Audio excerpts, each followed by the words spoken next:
Heyo everybody, Haku here with my review for Shoujo Shuumatsu Ryokou, or Girl's Last Tour, episode 11.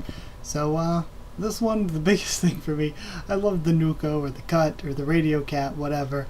Absolutely love it. I was really tense through this episode. I guess because we're moving towards the end, only an episode or two left, and I mean, throughout the entire show, it's been a situation of I've always been kind of like, oh, you never know what's going to happen.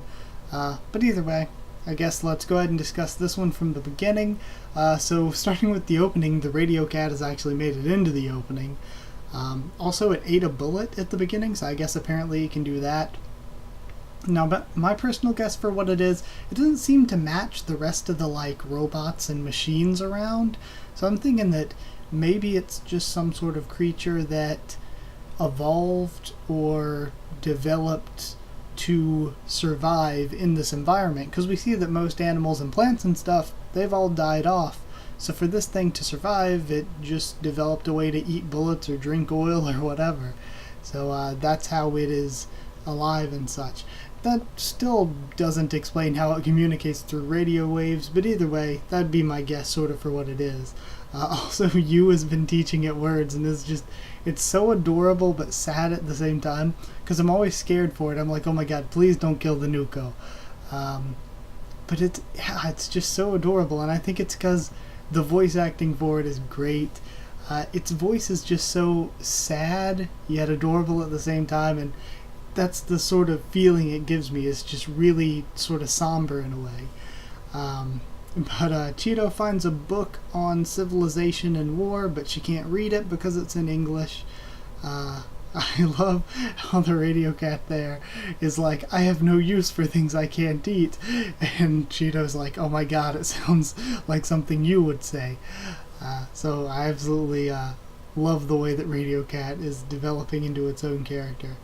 They find this big clockwork thingy, and I think it's great because they were talking about Cheeto's like, well, we have to be careful because things that you don't understand could be scary when talking about civilization. They're like, they got into war with each other because things you don't understand can be scary, and Yu's like, well, we don't understand anything. We're surrounded by things we don't understand. And then they come across this giant clockwork looking thing, and they're like, there's another thing we don't understand.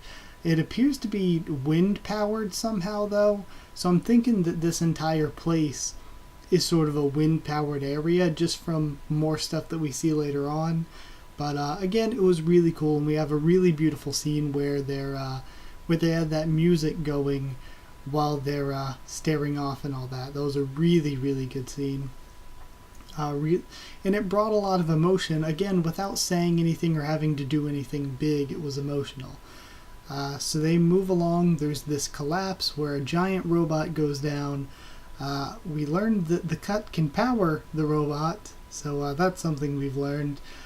So then Yu and Cheeto messing with it end up firing a missile and then a laser.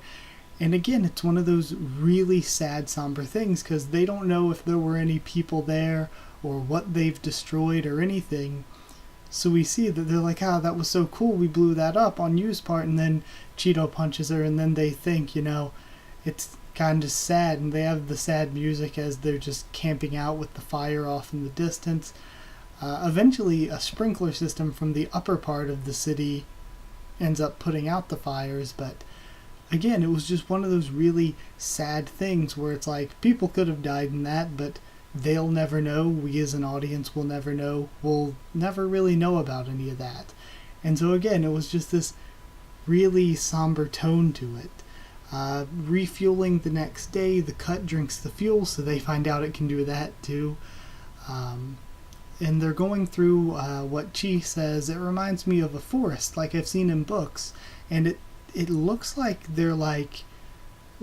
it looks like maybe some sort of wind farm, because it's like these panels that are being blown around in the form of trees. So it seems like, again, some sort of wind farm.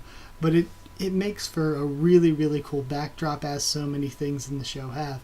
And I love that we have all these things where we're just kind of left to guess at what they were, like the whole crater thing last week, where they're like, it looks like the crater was made, then they built on top of it, then another battle happened and it was abandoned. But we'll never really know the story of that place. Or like all these different food facilities, in different facilities that we don't know what they were for at all. It's just cool that the characters, they're never going to truly understand what any of the places were. Like, they're not going to really get what this place was, and we just move on past it. So it was a backdrop that no one's ever meant to understand. They end up finding a frozen submarine. The radio signal has been coming from there. It's still powered up, and it seems like it may be nuclear powered, so this could go terribly, terribly wrong if they have another incident like with the robot.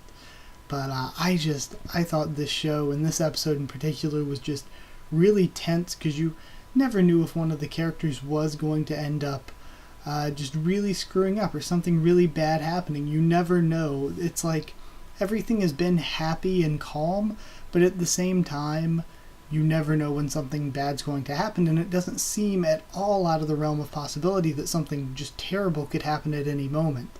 And it's really somber and sad, but in a good way, and the whole series, again, has been like that, where they have these scenes and these settings, and everything is really sad when you think about it. I don't know, it was very, very good in that way. And of course the music and backdrops, everything just looks beautiful, and it's still cute and funny at the same time. It's really an emotional journey to move through it, and I like the way they've kept it sort of this slow-paced journey. Yeah, that and one particular thing, I love the nuko. Everything about it is absolutely adorable because it has that sort of sad, somber, morose feeling. While still being just an adorable cat creature thing. So I love the nuko. I'd actually give it 10 cuts out of 10 just because of how emotionally invested I was in it and how impactful I feel like some of the scenes were. Like them finding the submarine was a really, really powerful scene. Especially the one where the city is burning and we see the aftermath of that between Cheeto and Yuri's relationship, where they don't really break down or get into a real argument, but they sort of understand a little bit of the weight of the situation, how all these crazy big machines that are weapons beyond what they could know or understand have made the world like this. So, I don't know. 10 out of 10. It's just a really, really great series. So, yeah, that's it. Like if you did like the video, comment down there to tell me what you thought of this episode, what you thought of my thoughts on it. Subscribe for more of this show, not much more left of it, and much more on the channel. Eventually I'll do a video like I did for this season, where I will have up on screen all the anime for next season, and I'll discuss what I'm thinking about watching or not watching, and what I think I might review, and get your opinions on stuff like that, so that we can decide what we'll be reviewing and talking about next season. So that's it. Thank you once again for watching. I said like, comment, subscribe, follow on Twitter if you want. I'll try to keep you updated there and stuff for the channel. If you want a link to our Discord server, just ask and I'll give you one. That's it. Thank you once again for watching, and I'll see you all next time.